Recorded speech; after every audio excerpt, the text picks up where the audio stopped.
بسم اللہ الرحمن الرحیم۔ شروع اللہ کا نام لے کر جو بڑا مہربان نہایت رحم والا ہے۔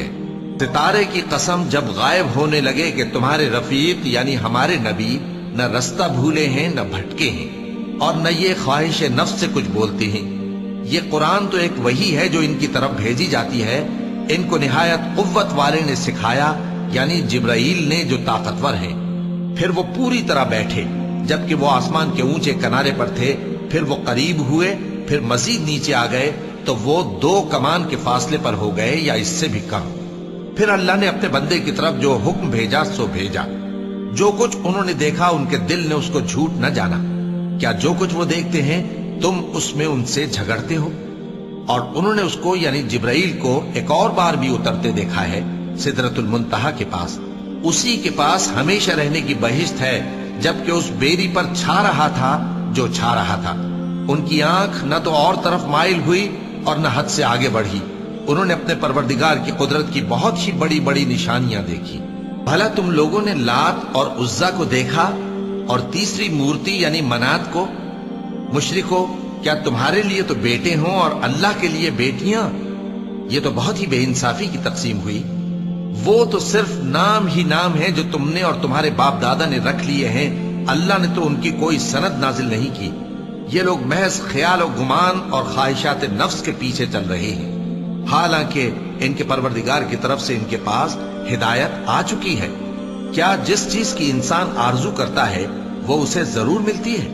سو آخرت اور دنیا تو اللہ ہی کے ہاتھ میں ہے۔ اور آسمانوں میں بہت سے فرشتے ہیں جن کی سفارش کچھ بھی فائدہ نہیں دیتی مگر اس وقت کہ اللہ جس کے لیے چاہے اجازت بخشے اور سفارش پسند بھی کرے۔ جو لوگ آخرت پر ایمان نہیں لاتے وہ فرشتوں کو لڑکیوں کے نام سے موسوم کرتے ہیں، حالانکہ ان کو اس کی کچھ خبر نہیں۔ وہ صرف خیال و گمان پر چلتے ہیں، جبکہ خیال و گمان حق کے مقابلے میں کچھ کام نہیں آتا۔ تو جو ہماری یاد سے روگردانی کرے اور صرف دنیا ہی کی زندگی کا خواہاں ہو، اس سے تم بھی منہ پھیر لو۔ ان کے علم کی یہی انتہا ہے۔ تمہارا پروردگار اس کو بھی خوب جانتا ہے جو اس کے رستے سے بھٹک گیا، اور اس سے بھی خوب واقف ہے جو رستے پر چلا۔ اور جو کچھ آسمانوں میں ہے اور جو کچھ زمین میں ہے سب اللہ ہی کا ہے، اور اس نے خلقت کو اس لیے پیدا کیا ہے کہ جن لوگوں نے برے کام کیے ان کو ان کے اعمال کا بدلہ دے، اور جنہوں نے نیکیاں کی ان کو نیک بدلہ دے۔ جو صغیرہ گناہوں کے سوا بڑے بڑے گناہوں اور بے حیائی کی باتوں سے اجتناب کرتے ہیں، بے شک تمہارا پروردگار بڑی بخشش والا ہے۔ وہ تم کو خوب جانتا ہے۔ جب اس نے تم کو مٹی سے پیدا کیا اور جب تم اپنی ماؤں کے پیٹ میں بچے تھے تو اپنے آپ کو پاک صاف نہ جتاؤ۔ جو پرہیزگار ہے وہ اس سے خوب واقف ہے۔ بھلا تم نے اس شخص کو دیکھا جس نے منہ پھیر لیا اور تھوڑا سا دیا پھر ہاتھ روک لیا؟ کیا اس کے پاس غیب کا علم ہے کہ وہ اسے دیکھ رہا ہے؟ کیا جو باتیں موسیٰ کے صحیفوں میں ہیں ان کی اس کو خبر نہیں پہنچی؟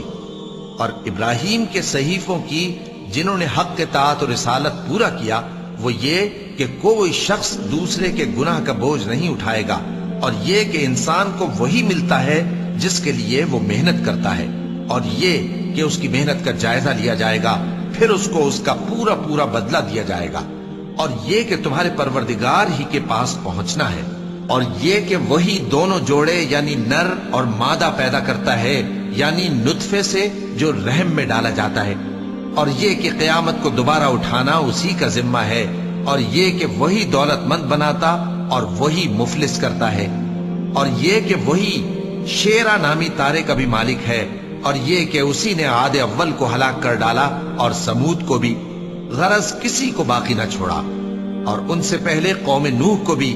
کچھ شک نہیں کہ وہ لوگ بڑے ہی ظالم اور بڑے ہی سرکش تھے، اور اسی نے الٹی ہوئی بستیوں کو دے پٹکا، پھر ان پر جو چیز چھا گئی سو چھا گئی۔ تو اے انسان، تو اپنے پروردگار کی کون کون سی نعمت پر جھگڑے گا؟ یہ پیغمبر بھی پہلے کے خبردار کرنے والوں میں سے ایک خبردار کرنے والے ہیں۔ آنے والی یعنی قیامت قریب آ پہنچی، اس دن کی تکلیفوں کو اللہ کے سوا کوئی دور نہیں کر سکے گا۔ اے کافرو، کیا تم اس کلام پر تعجب کرتے ہو اور ہنستے ہو اور روتے نہیں؟ اور تم غفلت میں پڑے ہو تو اللہ کے آگے سجدہ کرو اور اسی کی عبادت کرو، چونکہ آیت سجدہ تلاوت کی گئی ہے لہذا سامعین پر سجدہ واجب ہے۔ صدق اللہ